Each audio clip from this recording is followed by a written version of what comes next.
But I do think that too many people struggle with self-awareness.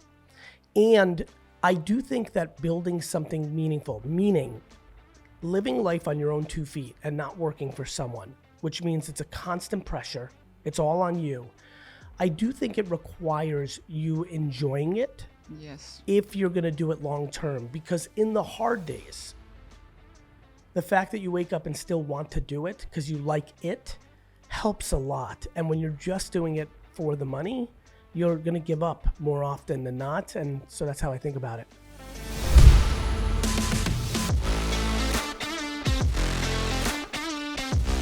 Hi, Gary. Well, first of all, it's a true honor and a dream come true for me to be here with you. It's something that I've wanted to do since, well, the first time we spoke in 2016. So thank you so much for letting me be here. And it's nice to be with you. And I really hope we can share some value and some awesome advice and content for people who are going to be listening and watching. Me too. So the first thing I want to ask you is, what would you do today? You know, in today's world, you know, inflation and everything that's going on in the world is really crazy right now. If you were to build a business today, what would you do differently? I don't know if I would do anything differently, and more importantly, back to bringing as much value to the audience as possible. I think the thing I think most about is, am I putting myself in a position to succeed, and will this work? And I think if you ask those questions, one of the biggest things that everyone who's listening needs to think about is, do I like this? Am I good at it? Like, why am I doing this? Am I doing, you know, real estate because my other friends say you can make money in real estate? Am I doing cannabis or crypto or something else because it seems like it's hot? Am I doing social media influencer because that seems easy? To me, the reason I don't think about things differently, there's a million things I can do differently on everything I do. Vfriends, VaynerX, Wine Library, Gary Vee brand, the books. But I don't think about it from the small little things. I think about it from the big things. And I think most people get the big thing wrong. They don't put themselves in a position to succeed. They either are delusional and think they're better at something than they are, which I understand. Like, we all want to hope and dream, and it's okay to go for it. But I do think that too many people struggle with self-awareness. And I do think that building something meaningful, meaning living life on your own 2 feet and not working for someone, which means it's a constant pressure. It's all on you. I do think it requires you enjoying it. Yes. If you're going to do it long term, because in the hard days, the fact that you wake up and still want to do it because you like it helps a lot. And when you're just doing it for the money, you're going to give up more often than not. And so that's how I think about it. Yeah, totally agree with you. How did you figure out, for example, your why? That, you know, besides the whole story, the jets, the family, but how did you figure out what your why was so that it wasn't just for money? It was so early for me. Yeah. That's why it's so hard for, you know, and you know this, I know we've been on this journey and you know a lot of my stuff. It's hard for me to talk about I don't talk about finding why a lot. No, right? No, you don't. I really don't. Asking. Yeah, I really don't. It's because I don't think I have a great point of view on it, because for me it was so natural. You know, it was so early. I mean, I genuinely don't remember a time where I didn't want to be a businessman, you know? And so for me, it came very early. But I do talk about tasting different things. I do talk a lot about taking advantage of your 20s and 30s. You know, I do talk about even in your 40s, 50s, 60s, 70s, understanding it's not quote unquote over, that there is opportunities. But I think one thing that I think you have, this is a strength of yours if I could watch it from afar. I think people say no too much and don't say maybe enough. And I think I've been becoming more and more passionate about the concept of maybe. You know, I'm in maybe all the time. Most things become no, but many things do become yes. And I do think that that's something that people need to think about. Yes. You know, like AI, no, that's going to be bad. It's going to take jobs, without ever spending 10 hours of research. The the blockchain? No, especially now. Oh, NFTs were bad. No.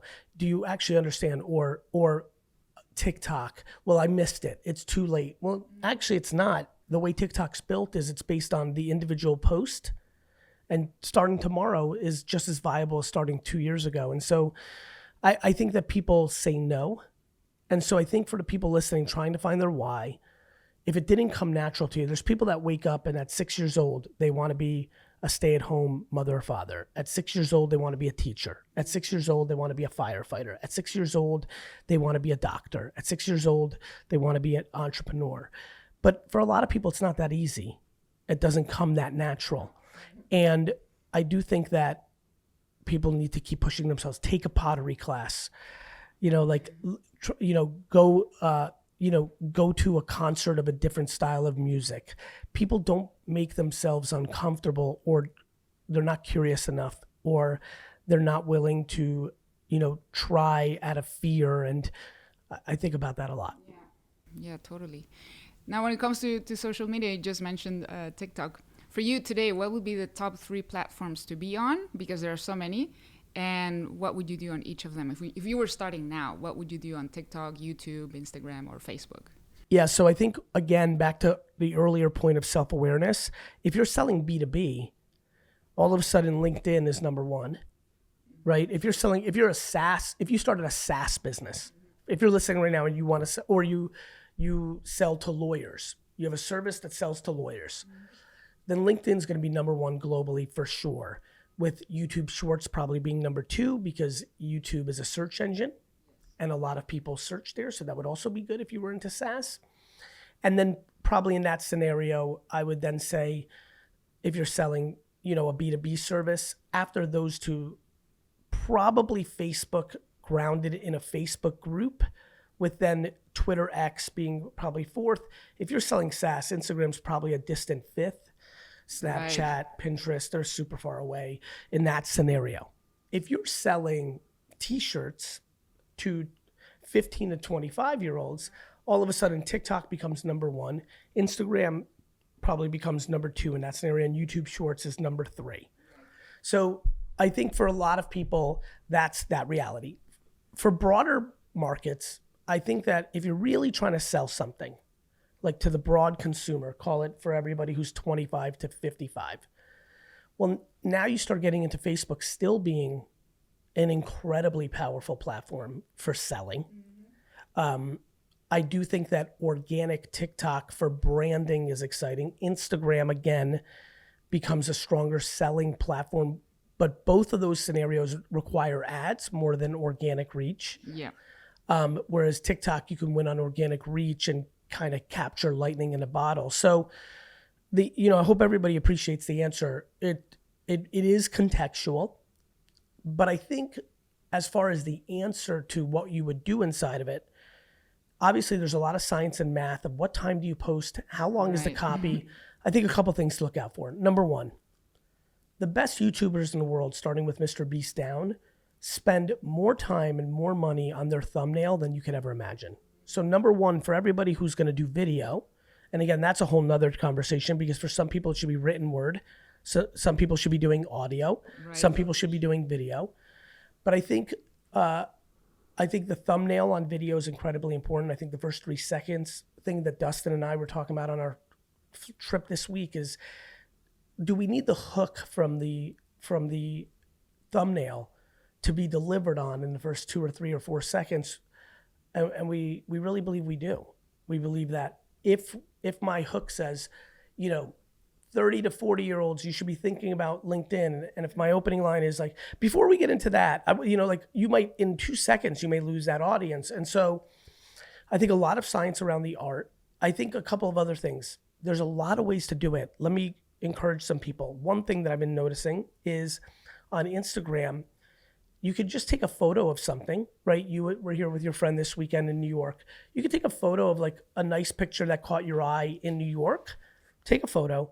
But if you then wrote 3 paragraphs, really great ones, because you're a great writer, about the concept of enjoying the weekends to reset, of the concept of busyness and chaos, in controlled chaos is an effective way to be an entrepreneur. You could write curiosity. I've been to New York 7 times, but I've never gone down this street. Like, you could take a photo of anything, a banana, a car, a tree, a bird, your backyard. You really could take a photo of almost anything and then write 3 or 4 paragraphs that are very thoughtful about a point you're trying to make. Now, all of a sudden, you don't need a video and editing team. You could do it all by yourself. And for a lot of people listening, they're not great on camera. They're not great with their words, but they're incredible writers. And so it's around self-awareness of the style, the content, and then there's strategy around the distribution depending on your business. And so that's one main theme. To keep getting very nerdy and deep on your question, the other thing to always look for is underpriced attention. The thing that I know you know about me over these last 7-8 years is that I have a very strong skill set in understanding where there's more organic reach against consumption and when to do it hard than most people. And that's been a big part of my success. You were there when I was yelling about Musical.ly and TikTok when that seemed crazy to almost everyone.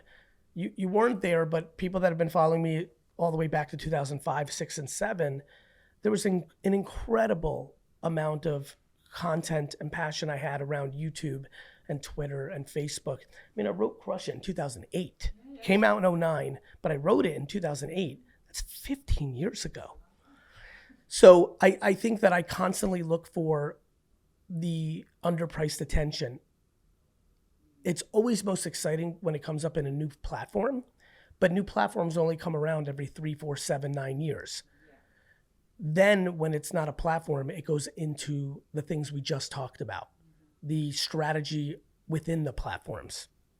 I talked about recently, and it's already lost momentum in a month, but a month ago, I was incredibly excited about posting a meme and then a video on Instagram, a 2-post carousel. I saw that. Mm-hmm.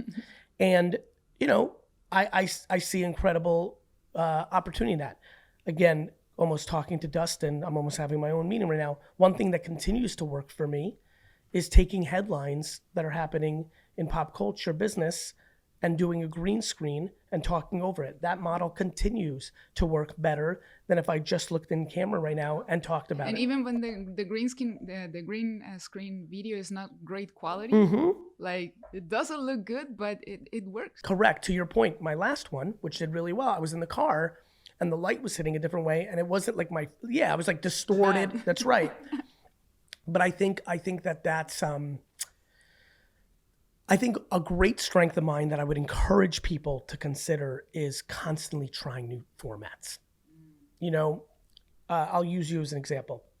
We've talked in the past, whether on DM or Twitter or in a Vfriends Discord or like this, about I'd like to get more traction. I want more views on my videos. And something that I don't think I've given good advice on in the past to you or the hundreds of thousands of people that have asked me is, look, if you have the same exact format, not you're talking about different things, but it's camera to face and you post it as an Instagram reel and you're doing that 50, 100 times and you're not getting really the results you want after 100 times, you've got to change it. You've got to change your format. Maybe you bring on a guest. Maybe you go to green screen. Maybe you go to written word and picture. I think, I always think about that concept of the definition of insanity is like doing the same thing over and over and thinking you'll have a different outcome. So I do think I want to give permission to a lot of people out there. Like if you've done 100, I think that's the right thing. If you've done 100 of the same format per se, and you're really, really getting nowhere, and you're now 6 months in, you should challenge yourself to try different formats. Not talk about something different. Just talk about the same thing in a different, look, I believe in 40 to 50 core things. And then I layer what's happening in the world at the time and new and different formats and platforms. And I think there's something there. No, that's good advice. I'm going to try that because I love doing reels. Like I love doing the video and some work, some don't. And then something that works on Instagram, then I put it on TikTok. It doesn't work over there. Yeah, TikTok's a whole different It's animal. so hard. Yeah, it's hard. It is hard. But I think, I remind people like yourself, myself, I say this to myself all the time. If you're looking for something special to happen, it's supposed to be hard. Yeah. Like I hear, right? Like even, right? Like, Yeah, it's supposed to be hard. yeah, like I was in this, where was I? Oh, I was Friday night. I was in a airport lounge in Dallas. And this gentleman, like a 60-year-old guy, which is, he was a real yappy guy. I was trying to get a little work done before my flight to LA, but he wanted to talk, and I'm about that. Like, he had no clue who I was or anything like that nature. We were just talking, and he got into something, and he was like, it really seemed to me that this was a gentleman, and I confirmed some of this through the conversation, really, really came from rural America, really like came from nothing, and made a life of himself. And, it was really nice. And his son was getting married in Tennessee in a couple of weeks. Really enjoyed the conversation. But he kind of talked about, how hard he worked. And then he was talking about what was hard for him now. And I kind of had this fun moment where I was like, hey, brother, like, you of all people know, like, you didn't get to this point by accident. You don't have to do the next thing, but it's not going to happen without hard work. And so I think, I think people ask to be known, to get compensated for being themselves, to sell books, to speak, to sell things. It should be hard because 99% of the world works for someone else. Yep. You've said it. So you answered the next question I had, so I'm going to move on to the next one, which is, I wanted to ask you about Vfriends, of course. I see you're doing so much, like, it's hard for me to keep up. Yes. Like, I missed, like, the plushies. Yes. Like, I missed the He-Man thing. Yes. Well, the Masters of the Universe. Yes. I call it He-Man too, by the way. Yeah. Everyone does. I mean, it was always called He-Man. But yeah, everyone called it He-Man. But Masters of the Universe, very good. So I asked in the Vfriends Discord, Yes. To my fellow specs. Yes. And they asked me, hey, can you ask Gary, what does he have in store for the future, like after VCon 24? What's going to happen? Or what do you have planned for the NFTs? Yes. Especially Series 1 holders. Yeah. So, for me, the entire Vfriends game launched, game meaning operations and building out of Vfriends is predicated on people falling in love with the characters. Mm-hmm. There is nothing else. Yeah. Like back to He-Man. Yeah. Right? Mm-hmm. That Skeletor thing that we did wouldn't have been a big to-do if the world didn't love Skeletor. So, I think I'm empathetic when spec holders or Series 1 holders or any holders ask what's going on with the NFT. I think what I'm doing is creating the NFT. Mm-hmm. The fact that I can speak to multiple people who in the last 2 weeks watched Fanatics Live, where we open up trading cards for hours at a time of entertainment and education. They discover who Genuine Giraffe is. Mm-hmm. And the fact that there are multiple people who have gone from not even knowing what Vfriends or I was, discovering us in the Fanatics app in Discovery, watching me, Rips, and Conman Connor, hang out, get interested and excited by the community, get educated, buy a pack for the next show, get the pack, start to get on Twitter and meet all of you, go and buy a Series 2 Vfriend, and then go and buy a Series 1 Vfriend NFT, all in 2 weeks. And there's 2 or 3 examples already. Yeah, I was going to ask, have you tracked some of this? Oh, yeah, we track all of that. Cool. And so the Skeletor thing, getting into the Masters. So, look, I think what's really fun about NFTs as a collectible is you can do things forever. Mm-hmm. You see what wallets have it, things of that nature. To your point, October has been a very big month. We're really trying to lean into the character development of the Halloween characters. We think Halloween is a very big platform for Vfriends. But I think between the Skeletor, the plushies, the mini and vending machines, the coffee collaboration with Gregory's, the Fanatics Live trading cards, obviously the announcement of VCon 2024 in Los Angeles, I think beyond 2024 is what 2023 has been about. Mm-hmm. Between Burn Island, background scenes. We're working during this recorrection down market of the NFT thing. That's beyond your control, of course. And we anticipated it. As you know, I made 30, 40 different videos and interviews during August 2020, the height, saying 95, 97, 99 of this is going to zero. because that's how these kind of things go. NFTs are like trading cards. They're like art. They're like sneakers. They're like watches. They're going to be collectible. 99% of watches are not collectible. 99% of sneakers are not collectible. 99% of trading cards are not Michael Jordan's rookie card. 99% of intellectual properties are not He-Man, Masters of the Universe, or Disney, or Pokemon. So, for your friends in those communities, and for everybody broader, and for people who are listening that are not into Vfriends but are following other projects, I think the requirement of those projects, so I'll give you some alpha in a little more detail that people in the Discord have heard in the past. We are announcing the kids book pretty soon here, and it will be in kids' hands in 2024. God forbid, my first kids book, just so everybody knows, when I wrote Crush It, nobody knew who I was. You know what I mean? And that book went. And so if we're lucky enough to have this book go, and so we're working very heavily on that. We're working very heavily on getting the animation infrastructure. And then as far as how I think about specs, collectibles. The way collectibles actually work is if you are fortunate enough to get people to care about the characters overall, Spider-Man #1, first appearance, or Spider-Man's Amazing Stories, if Spider-Man's first appearance or Wolverine's first appearance is more valuable than his second. Or in trading cards, there are Kobe Bryant and LeBron James rookie cards that are more rare than the standard one. Right. And they are more sought after. If I'm right, and if we're capable, as a digital collectible, the specs have a disproportionate world. And you could see that happening with what's happening with trading cards. If you go and look at trading cards right now on eBay, the to 25 epic of any character, if we were to go right now, is dramatically more valuable than the core. What has not happened yet is digital collectibles are so early that the people are still trying to figure out. Of course. And so it takes time. But, to answer your question, very detailed and a little bit more long-winded. For example, right here, we're looking now, everybody who's listening, the Whimsical Wolf is $31 as a rare to $500. If we were to find a yellow one, which is the base in here, right? And I don't know if we'll find one. Actually, here we go, real quick, because I just want you to see. Yes. The regular wolf is $19.99, right? There's a gap. Yes. Between the trading card people understand that. In Vfriends NFT land, Series 1, not all the way just yet. No. But then there's also the part of, what utilities and what things happen. And so...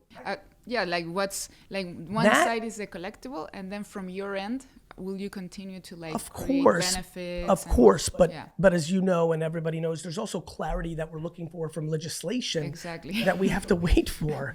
And so, this is a no question, a tricky time for operators and collectors. Don't forget, I'm a major collector on the other side of just look at that wall. Yeah, and just of NFTs, Creature World of Women, Yuga stuff. So, we're all kind of navigating it, but look, I think the best thing I can say is I hope that the last 6 weeks, and I've definitely gotten a lot of people reaching out based on this, has shown people it's not like we're looking to pretend this chapter never existed. I think if you know what I mean? Like, I'm very committed to this. We're going to do this, and we're going to do it for the rest of our lives, and I'm enjoying it. It's not fun to have tension and concern, and I see everything. I know you see. You know this. I see everything. Watching. I'm working. Yes.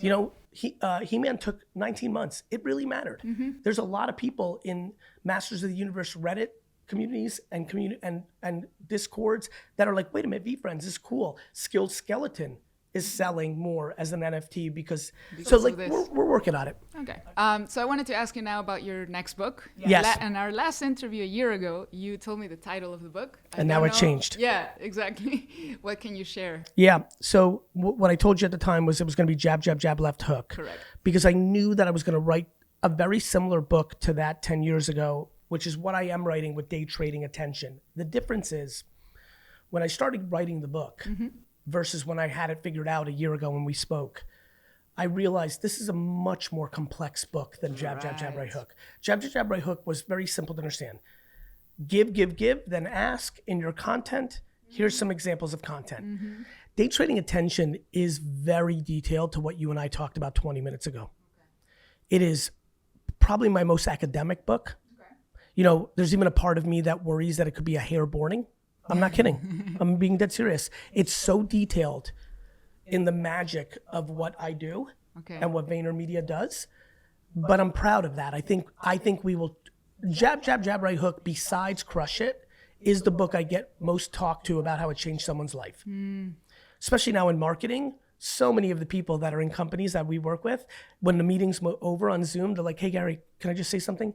I'm only in marketing because I read Jab, Jab, Jab, Right Hook in high school or college, and it's very flattering. Day trading attention has a chance to be a manifesto of the next 5 years of what to do on social media. As a reference point, people go back to it. Of course, things will change, and I speak to that in the book a lot, but it's a very beefy book. Cool. And I'm really proud of it. When is it coming out? I'd like to have it come out next summer. Next summer. Okay. We're just wrapping up and it's ironic. We just touched on both. The kids book and Day Trading Attention have the potential to come out close to each other. And obviously I want to give them a little bit of breathing room from a promotional standpoint. So we're just working on that. Awesome. Excited about both. Thank you. Now, AI. I know you've been talking about it as well. I want to know how you're using it, which tools you're using it, how you recommend for entrepreneurs. We're using AI in some re-speecher and some audio, translating my voice into other languages. Spanish and Farsi and German and French. Like, I think every one of your favorite creators will be speaking every language, perfectly synced lips, no subtitles, in native tongue within the next 24 to 36 months at scale. So that's going to be enormous. Mid-Journey for creative thinking, just typing in different visuals as I visualize things, especially for internal presentations and decks. ChatGPT for thinking or answering questions. I like using it for trends. For example, I'll ask hey, ChatGPT, why are people wearing corduroy hats right now in culture? Like those kind of things. So, those three really stand out. I've unfortunately have been so busy with Vfriends this summer, prepping this fall and winter, and now I'm even busier Vfriends for 2024, that I'll be transparent. I feel a little anxiety, not really, but I am disappointed that I haven't been able to go deeper in more tools because there's just so many hours in the day. But, it's very clear what this AI journey is going to be. It's an incredible infrastructure to our society, and it will change a lot of things. Yes. Are you worried about, because you've said it too, and I'm worried myself, the deepfake aspect of it? What are your thoughts on that? It's why I'm don't worry, Dustin. I know we're in New York City, everybody. There's always sounds like this in the background. We have no idea what it is. I am worried about it. And I think it's because people are headline readers. I watched this weekend, it's obviously a very challenging and devastating conflict in the Middle East right now. And I watched people all over Twitter react to videos on both sides of the argument. When people posted videos that happened 3, 4, 6 years ago, but they're using it to tell people, this is what just happened today in Israel, Iran, Gaza, and people just believe it. Yep, they believe everything. So I'm worried because people believe everything. I'm going to say something pretty wild. There's a part of me that is curious about what it looks like when people believe nothing. So right now, we believe everything, and we're headline readers, and I think it's causing damage. What happens in 10 years when we don't believe in anything? We don't believe what you said or what I said on video because we're not sure if somebody else made it. And here's the full circle. We have to go to the blockchain to see if you and I post it. I believe every piece of content I post in the future, at some point, will be posted first on the blockchain to prove provenance, and then we'll go on the internet. And so if you see me say something that really upsets you, You're like, this is not the Gary I know. You're going to be able to go and look and be like, oh, thank God. He didn't say that. Somebody made him say that in deepfake video. I think that, because remember, blockchains are not owned by Iran or America or Russia or China. This is the power of the blockchain. And so the blockchain has an incredible seat at the table for society in the next 100 years. And as we become more digital, and it is the only true source of truth that can't be manipulated, you start thinking about a very interesting thing. You know, one of the great things, back to collectibles, Empathy Elephant, Series 1 Spec Diamond will never have a counterfeit. There's unlimited counterfeit art, sneakers, watches, and trading Oh, cards. in New York alone, oh my God, on the streets. You know what I mean? But real counterfeit, forget about the streets where it's just obvious. There have been people who've really spent $500,000, $300,000 for a fake Pokemon and Yes. Michael Jordan rookie card. So I think, I think we're so early on this, but I'm very excited about what the blockchain does. But yeah, deepfake is going to be challenging. Like, it's going to be tough in a year when, or two, when people with audiences like myself will have to be on a daily or weekly basis going on their social media saying, that is not a video I made. That is not true. I did not say that word, or I did not, discriminate against those people, or I did not make that claim about business. And it happened already during NFT summer. Yeah. People were using my images all over social media, claiming that I was bought this. You were close to it. They would airdrop me the token, I've seen that, yeah. and then they would be like, Gary Vee buys 10 of them. So, I mean, people are always doing stuff, unfortunately. But I'm telling you, I just gave you a way to not worry. The blockchain's going to be a source. It's always, remember this, everyone, if you're worried. It's always cops and robbers. It's always cat and mouse. Something gets invented. The bad guys try to do something. The good guys try to capture them. The good guys try to do something. The bad guys try to get around it. It's just one big circle. So deepfake will be used for bad, but we've created as humans the blockchain that can be used for good. I'm excited about it. So I'm worried, but optimistic. That's one of your main qualities. I think so. I think I'm a practical optimist. I'm not delusional. No. I'm not in outer space. I'm an operator. I'm a thinker, but I do believe in us more than most people. I really do. And I wanted to ask about your time management, because I think it's incredible. How does Gary decide? We talked about this earlier, saying no and maybe and all of this. What gets a yes from Gary? Also, because I'm here, right? How did I get this yes? What is your criteria for that? A lot of it's intuition, and a lot of it's the complete opposite, like requirement. I think I run on requirement and intuition. I have a lot of responsibilities. So we're now, because I was a little bit late this morning, we're a couple of minutes over. There's a call going on right now with Vfriends and a collaborator that's very important. I'm 3 minutes late, but I felt that because I was a little bit late this morning and you came all the way out here, that I didn't want to cut our time short.